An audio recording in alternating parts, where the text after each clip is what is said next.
Selalu ingat kalimat yang belakangan ini populer, Pak. Apalagi kalau bukan ilmu padi. Jangan habisin energi lu untuk hal yang nggak perlu, untuk ngurusin orang di dulu atau enggak, untuk nyeritain seberapa hebat lu atau seberapa uji lu. Itu nggak perlu sekali, Bapak Ibu semua. Teruslah berlatih dan berlatih lagi. Naikin skill set lu, tingkatin pengetahuan lu. Kenapa demikian? Karena biasa, Pak. Jangan takut sama orang yang menguasai 10.000 jenis tendangan, tapi takutlah sama orang yang melatih satu tendangan selama 10.000 kali. Di bidang ini nggak ada shortcut atau cheat code. Dalam prosesnya kita akan salah, keliru, terpukul, dan banyak hal-hal lain yang harus kita hadapi. Tapi ingat, nggak pernah ada sesuatu yang terbentuk tanpa pernah terbentur. Ya, terbentur.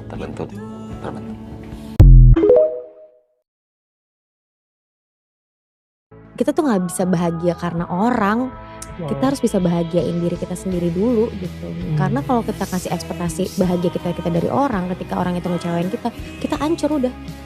Kita nggak akan bisa ngapa-ngapain lagi karena kita udah berpegangannya sama orang itu. Tapi ketika kita sendiri bisa bikin kita bahagia, ada ataupun tiada pasangan misalkan, ya kita akan tetap bisa menghadapi apapun yang akan terjadi besok gitu. Karena kita udah punya jiwa yang utuh gitu loh Kak.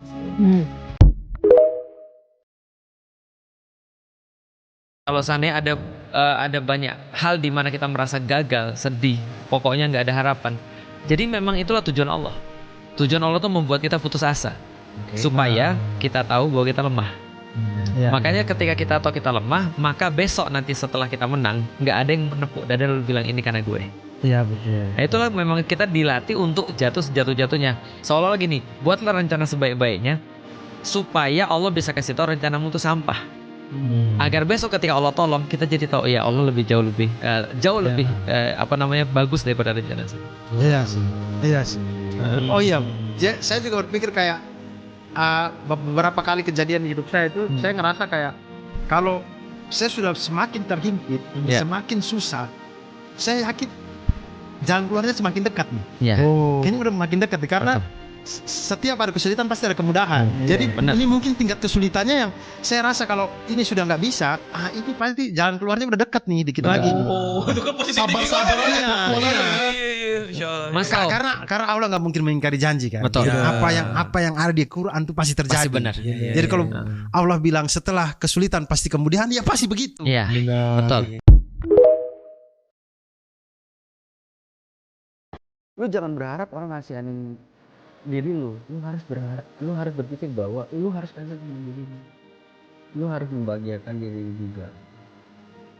Kita tidak bisa memuaskan semua orang, hidup kita juga harus belajar kata tidak.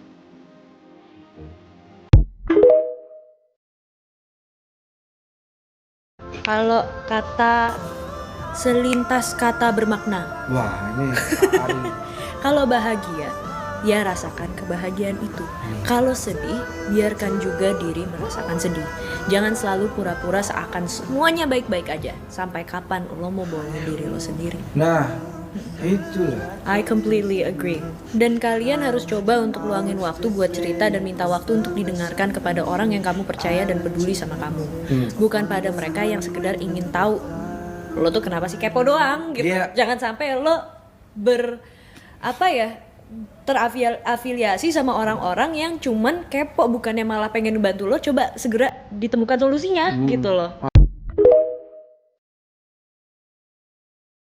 Jangan sampai ketika pintu bumi tertutup, manusia meninggalkan kita, jalan-jalan ikhtiar itu kayaknya udah mentok, kita jadi berprasangka buruk dan tidak lagi berani berharap yang baik-baik kepada Allah.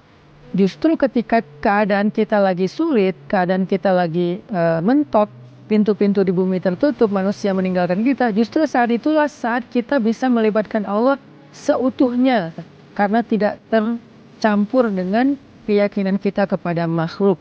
Dan saat itulah saat yang paling ajaib, saat kita mentok. Maka harusnya ketika kita mentok, ketika kita merasa kayak nggak ada harapan di antara manusia atau di bumi, kita justru semakin besar harapannya kepada Allah Subhanahu wa Ta'ala. Dan itulah cara paling ajaib melibatkan Allah dalam urusan kita.